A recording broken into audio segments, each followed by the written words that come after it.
Os fundamentos da oração de Edward Bultz. Capítulo 11. Oração em conjunto. Um turista, ao escalar um cume alpino, se encontra amarrado com uma forte corda a seu guia de confiança e 3 de seus amigos. À medida que beiram um perigoso precipício, ele não pode orar desta forma: Senhor, guarda meus passos em um caminho seguro e que minhas pegadas não deslizem, mas, quanto ao meu guia e meus companheiros, que eles cuidem de si mesmos. A única oração apropriada para o momento seria: Senhor, guarde nossos passos em um caminho seguro, pois, se um cair, todos nós pereceremos. H. Clay Trumbull. O piedoso Quesnel diz: Deus é achado em união e acordo. Nada é mais eficaz do que isso em oração. Intercessões combinam orações e súplicas. A palavra não significa necessariamente orar pelos outros. Significa uma união, uma associação com um amigo íntimo, para uma comunhão livre e restrita. Isso implica oração, liberdade, familiaridade e ousadia.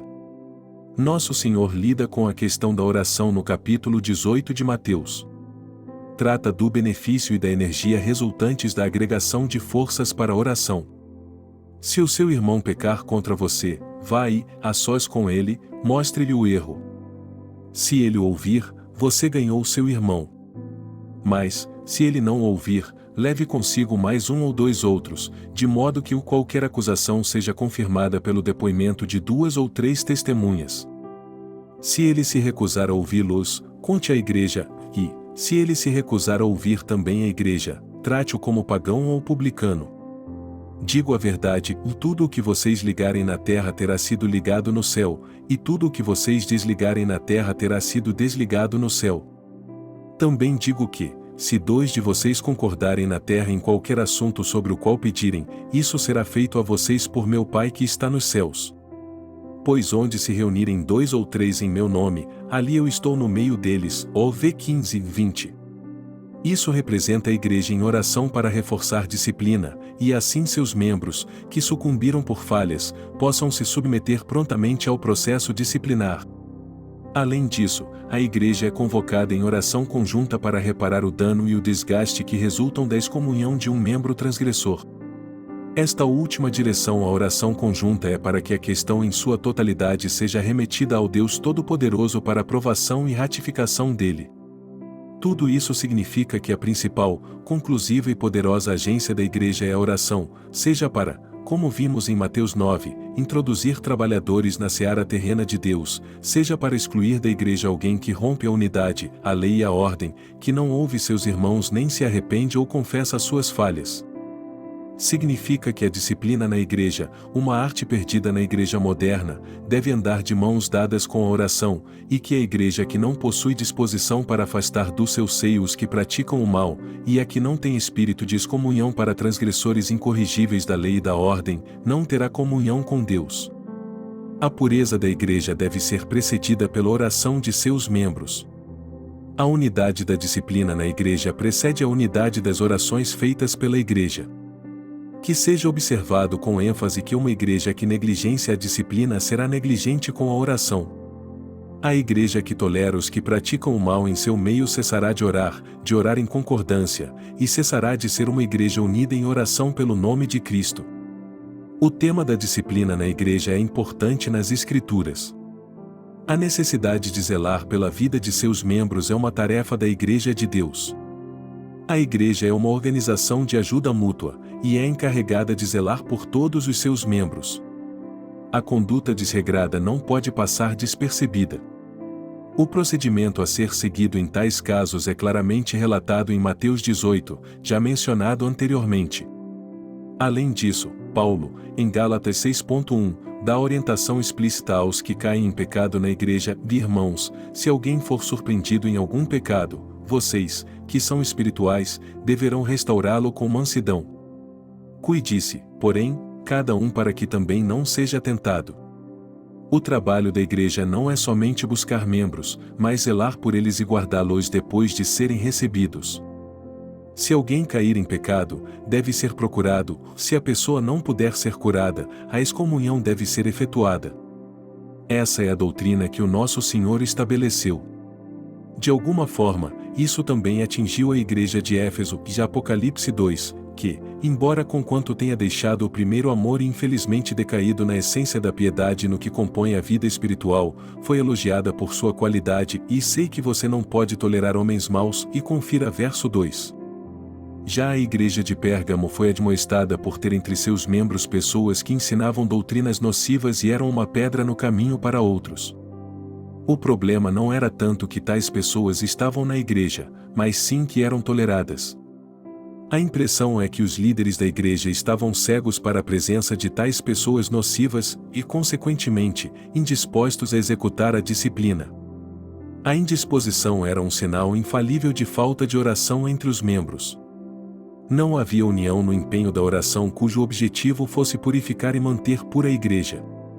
A ideia disciplinar destaca-se nos escritos do apóstolo Paulo às igrejas. A igreja de Corinto tinha um caso notório de fornicação no qual um homem mantinha relações sexuais com sua madrasta, e a igreja era negligente com essa iniquidade. Paulo por sua vez reprovou com veemência essa igreja e deu-lhe a ordem explícita para esse caso, e expulsem esse perverso no meio de vocês, 1 Coríntios 5:13. Aqui temos a ação demandada por Paulo por parte dos irmãos que oravam. Mesmo uma igreja exemplar como a de Tessalônica necessitou de instrução e precaução no que se referia a tratar pessoas desregradas. Vemos Paulo dizendo: Irmãos, em nome do nosso Senhor Jesus Cristo nós ordenamos que se afastem de todo irmão que vive ociosamente e desregradamente e não conforme a tradição que vocês receberam de nós. 2 Tessalonicenses 3:6. Note-se, e não é a mera presença de transgressores em uma igreja que incorre na desaprovação de Deus, e sim quando são tolerados sob a alegação de o suportá-los, sem que nenhuma ação seja tomada para curá-los de suas práticas malignas ou de excluí-los da comunhão da igreja. E esse flagrante de negligência por parte da igreja com os membros rebeldes nada mais é que um triste sinal de falta de oração, falta de uma igreja que ora, que é dedicada à oração mútua, oração em acordo, uma igreja que faça questão de discernir quando um irmão é surpreendido em alguma falta e o procura, quer para restaurá-lo quer para excomungá-lo, se for incorrigível. Muito disso remonta à falta de visão espiritual por parte dos líderes da igreja. O Senhor, pela boca do profeta Isaías, faz uma pergunta pertinente e sugestiva: quem é cego senão o meu servo? 42:19. Essa cegueira na liderança da igreja não é tão patente quanto na questão de ver os malfeitores na igreja, importar-se com eles, e quando os esforços para restaurá-los falham, separá-los da comunhão e deixá-los ser como o ímpio e o publicano. A verdade é que há uma grande cobiça em ter membros na igreja nestes tempos modernos, pregadores e presbíteros que perderam de vista os membros que violaram a aliança batismal, que vivem em evidente desdém para com a palavra de Deus. O conceito agora é a quantidade de membros, não a qualidade. A pureza da igreja é deixada de lado ante a mania de manter números, ampliar o rol de membros e as estatísticas. Oração, muita e mútua oração, traria de volta os padrões bíblicos à igreja, limpando-a de muitos dos que praticam o mal e curando muitos de uma vida indevida. A oração e a disciplina na igreja não são revelações novas da dispensação cristã. Ambas tinham grande importância entre os judeus. Inúmeros casos poderiam ser mencionados. Esdras foi um caso. Quando voltou do cativeiro, encontrou uma triste e angustiante condição do povo que fora deixado na terra. Eles não haviam se separado dos pagãos que viviam em volta e acabaram se casando com eles, indo no caminho oposto aos mandamentos de Deus. Além disso, líderes notáveis estavam envolvidos, os sacerdotes e os levitas, entre outros. Esdras estava profundamente comovido com a responsabilidade que tinha pela frente, rasgou suas vestes, chorou e orou. Os malfeitores não tiveram sua aprovação, nem fez ele vista grossa ou os desculpou, nem mesmo harmonizou a situação. Quando terminou de confessar os pecados do povo e sua oração, o povo se juntou a ele e se comprometeu em aliança a se afastar de seus maus caminhos, chorou e orou com Esdras. O resultado foi que o povo se arrependeu completamente de suas transgressões, e Israel foi restaurado. A oração e um bom homem, que não era cego nem desinteressado, realizaram a façanha. Está escrito que Esdras lamentou a infidelidade dos exilados, ó Esdras 10.6. Está escrito que Esdras lamentou a infidelidade dos exilados, ó Esdras 10.6. Assim acontece com cada homem de oração na igreja quando tem olhos para ver a transgressão dos que praticam o mal na igreja e que tem um coração para lamentar sobre eles e um espírito preocupado com a igreja pela qual ora. Abençoada é a igreja que tem líderes de oração, que podem ver o que está desordenado na igreja, que se lamentam por isso e que oferecem as mãos para corrigir o mal que prejudica a causa de Deus, tal qual faz um obstáculo ao progresso. Um dos pontos da acusação contra os que o vivem tranquilos em Sião, referido por Amós, é que eles não se entristeceram com a ruína de José, ó Amós 6.6. E essa mesma acusação pode ser feita contra os líderes da igreja dos tempos modernos. Não se entristecem por seus membros estarem envoltos em uma moda pelas coisas mundanas e carnais, nem quando há na igreja os que andam abertamente em desordem, cuja vida escandaliza a religião. É claro que tais líderes não oram sobre esse assunto, pois a oração geraria neles o sentimento de preocupação por aqueles que tais coisas praticam e expulsaria o espírito de indiferença que os domina. Seria bom que os líderes de igrejas que não oram e os pastores negligentes que lessem o relato do homem com o tinteiro de escrivão em Ezequiel 9, texto em que Deus instrui o profeta que envie pela cidade certos homens que destruiriam os habitantes por causa do grande mal que havia neles. Mas alguns deveriam ser poupados. Esses eram os que o suspiram e gemem por causa de todas as práticas repugnantes que são feitas nela na cidade. Ezequiel 9.4. O homem com o tinteiro de escrivão marcaria cada um dos lamentadores e pranteadores para que escapassem da iminente destruição. Observe que a instrução para matar os que não haviam lamentado e pranteado deveria começar por um lugar específico, e comecem pelo meu santuário, e verso 6. Que lição para os líderes da igreja moderna, despreocupados e que não oram. Quão poucos são os que o lamentam e pranteiam pelas presentes abominações da terra, que não lamentam pela desolação de Sião. Quão grande é a necessidade de 2 ou 3 reunidos em oração e que no lugar secreto chorem e orem pelos pecados de Sião. Essa oração em conjunto, esse acordo ao orar, ensinado pelo nosso Senhor em Mateus 8, encontra comprovação e ilustração em outra passagem.